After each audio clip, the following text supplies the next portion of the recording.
रामकृष्ण हरी मित्रांनो, तर आज रविवार म्हणजे आपला सुट्टीचा दिवस. मग काय आठवडाभराचे सगळे कपडे भिजत घातले आणि मस्तपैकी धुवून काढले. आता इथे कपडे तर वाळत घातले, पण जाम भूक लागली होती. मग जेवायला बनवायचं काय?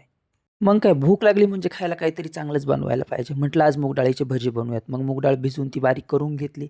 त्याच्यानंतर कोथिंबीर चिरून टाकली, हिरवी मिरची बारीक करून टाकली, वरून थोडंसं कॉर्नफ्लॉवर टाकलं. त्यानंतर थोडेसे जिरे, थोडासा ओवा आणि चवीपुरतं मीठ टाकून हे जे काही मिश्रण होतं हे मस्तपैकी एकजीव करून घेतलं. आता हे मिश्रण एकजीव करून घेतलं तोपर्यंत तेल तापत होतं. म्हटलं चला आता मस्तपैकी भजे तळून घेऊयात. मग काय एकामागून एक मस्तपैकी भजे कढईमध्ये सोडले आणि बघू शकता तुम्ही एक नंबर भजे झालेत मस्त सॉसबरोबर. आता लावली वेब सीरीज. म्हटलं वेब सीरीज बघता बघता मस्त भजे खावात. मग काय भजे खाल्ले, त्यानंतर एक गरमागरम चहा घेतला आणि मस्तपैकी झोप काढली एक. आज रविवार असल्यामुळे मला होते वीकेंडचे लेक्चर. मग मस्त 2 तास लेक्चर अटेंड केले. त्यानंतर जेवण केलं आणि गेलो वेब सीरीज बघायला. पण म्हटलं पूर्ण आठवडाभर नाईट शिफ्ट असल्यामुळे काही लवकर झोपायला भेटत नाही. मग आज तरी लवकर झोपायला पाहिजे. मग काय गेलो आणि मस्त झोपून घेतलं. तर असा होता पूर्ण आजचा माझा दिवस.